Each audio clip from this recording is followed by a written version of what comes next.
तीनों लोक हाँकते कांपे। जो स्त्रियां चाहती हैं मुझे खूब सुविधा मिले, अच्छा महल रहने को मिले, अच्छी साड़ी पहनने को मिले, अच्छी चूड़ियां कलाई में खनखनाती रहे, जो स्त्रियां चाहती हैं गले का हार इतना बड़ा हो कि कमर तक लटकता रहे, उनके लिए एक बहुत बड़ा मंत्र है, कुछ नहीं करना है, कुछ नहीं करना है, केवल अपने पति का मनोबल बढ़ाइए, आत्मबल बढ़ाइए, ऐसे शब्द बोलिए कि आपका पति खुश रहे, प्रसन्न रहे, गदगद रहे, तो आपकी सारी मनोकामना पूरी हो जाए। लेकिन ऐसी बहुत कम स्त्रियां हैं, ज्यादातर स्त्रियां तो उल्टा इंजेक्शन मारती है, पति लोग बेहोश हो जाते हैं, शाम तक होश आता तो दोबारा इंजेक्शन रात में मार देती।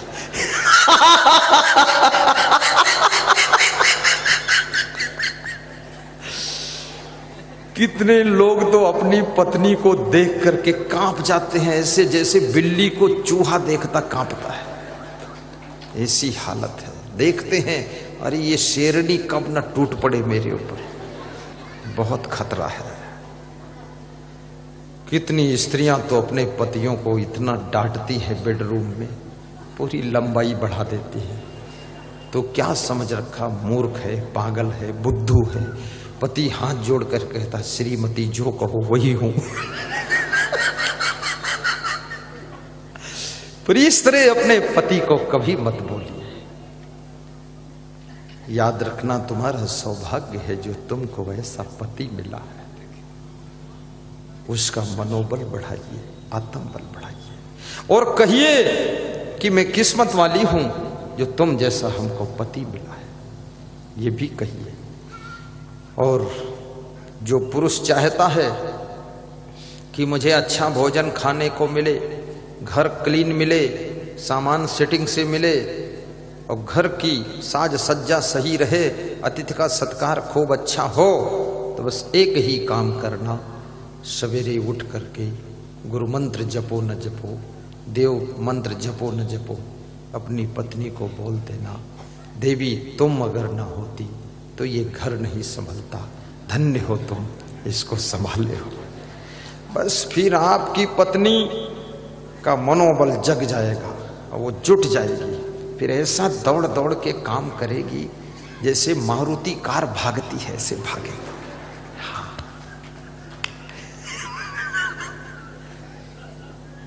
इनको भी जुटाना सीखो, अपने बूढ़े सास ससुर से भी काम लेना सीखो। बूढ़े सास ससुर से ये कहा करो कि आप जितने बुद्धिमान हो हमारे पास इतनी बुद्धि नहीं है, सासू जी तुम संभालते रहना, मैं तो छोटी हूं, कम बुद्धि है और आपका ही सहारा है। देखना सासू लंबी होकर बैठेगी और बोलेगी जब तक मैं हूं तुझे क्या चिंता है, मैं सब करूंगी। और फिर सासू दौड़ दौड़ के काम करे तो पीछे से मुस्कुराए कि जय सासू जी, जुटी रहो। उससे भी काम लीजिए, सासुओं को काम लेना सीखो उनसे। मेरा गुरु 99 साल का है, मैं उससे अभी भी काम ले रहा हूं।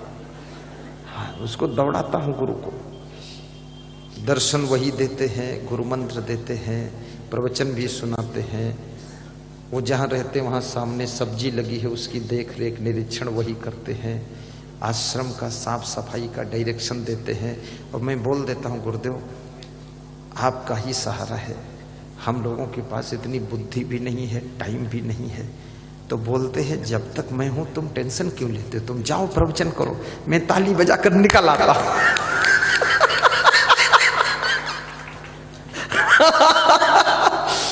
सच बताता हूं, हमारे आश्रम के जो छोटे गुरुजी है ना, उनको अभी वे 95 साल के छोटे गुरुजी। तो मैं उनको बोला, थोड़ा कमजोर थे, मैंने बोला साहिब आप कमजोर हो रहे हो, अब हमारी देख रेख कौन करेगा। तो उठ के बैठ गए, बोले तुमको कौन परेशान करता, बताओ उसको मैं ठीक कर दूंगा। वो खुद उठ नहीं पाते हैं, उठ के बैठ गए, बोले ठीक कर दूंगा। दूसरों की प्रशंसा करना भी सीखो और अपने माँ बाप की कभी कभी प्रशंसा जरूर किया करो, क्योंकि देवी देवता का सुमिरन कितना ही करो पर उनको कभी साक्षात देखा नहीं है। भगवान का सुमिरन कितना करो साक्षात मिलन हुआ नहीं है। लेकिन तुम्हारे माता और पिता ये देवी देवता का बदला हुआ रूप है, चेंज रूप है। इनको अगर धन्यवाद दोगे, इनको अगर सम्मान दोगे, वो सम्मान सृष्टि के देवी देवताओं को प्राप्त होगा और फिर सृष्टि के देवी देवताओं का आशीर्वाद आपको प्राप्त होगा। इसलिए अगर दैवी संपदा का आशीर्वाद लेना है तो कृपया माता पिता का सम्मान कीजिए और उनको धन्यवाद भी दीजिए, उनके चरण छूकर प्रणाम कीजिए। कितने बेटों को देखा जाता है सबसे ज्यादा नाराज तो अपने बाप से ही रहते हैं, बहुत खफा, सब रफा दफा, कोई नहीं वफा, सब खफा। माँ बाप भी सोचते हैं जिंदगी भर मर मिटा करते करते, और ये ऐसा महाकाल पैदा हुआ है। एक तो महाकाल उज्जैन में था, ये मेरे घर में ही महाकाल पैदा हुआ। खाम खा क्रोध करता है, ना समझी की बात करता है। जो तुम्हारे पिताजी ने किया है वो बहुत है, जो और जरूरत है तुमको करने को मना कौन करता है। जो तुम्हारे गुरु ने कर दिया, आश्रम बना दिया, वो बहुत है। जो और तुम्हें जरूरत है तो तुमको मना कौन कर रहा है, उससे बड़ा बना लो। गुरु पे नाराज क्यों होते हो, पिताजी पर नाराज क्यों होते हो, मां से टेंशन क्यों करती हो, सास ससुर से खफा मत होइए, बल्कि सास ससुर से कहिए तुम ही मेरे वफा करने वाले हो और सारी गलतियों को रफा दफा करने वाले हो। सास ससुर के रूप में तुम हमें देवी देवता मिले हो। तुम्हें माता च पिता तुम्हें हो, तुम्हें बंधुश्च सखा तुम्हें हो, तुम्हें सर्वम मम देव देव, तुम्हें विद्या द्रविड़म तुम्हें हो, तुम्हें सर्वम मम देव देव। सास ससुर का सम्मान करने वाली नारी भले पूजा करने मंदिर में न जाए, फिर भी उसकी मनोकामनाएं पूरी होती चली जाती है। मंदिर में फूल लेकर तुम खड़ी रहो कि या देवी सर्वभूतेषु, और अपनी सासू की टांग पटक कर मारो, कुछ भी मिलने वाला नहीं। क्योंकि वो मंदिर की देवी भी समझती है जब सासू की इस तरह दशा कर रही है और मैं इसको कहीं दर्शन दिया मेरी टांग पटक के मारेगी तो क्या करूंगी, वो मिलने वाली नहीं। इसलिए घर को मंदिर जैसा बनाइए। मंदिर को तो मंदिर रहने दो, मंदिर को घर मत बनाओ। कितने पुजारियों ने, कितने चुट्टों ने, कितने झुट्ठों ने मंदिर को अपना घर बना दिया और कितने बेईमानों ने आश्रमों को अपना घर भूरा बना दिया।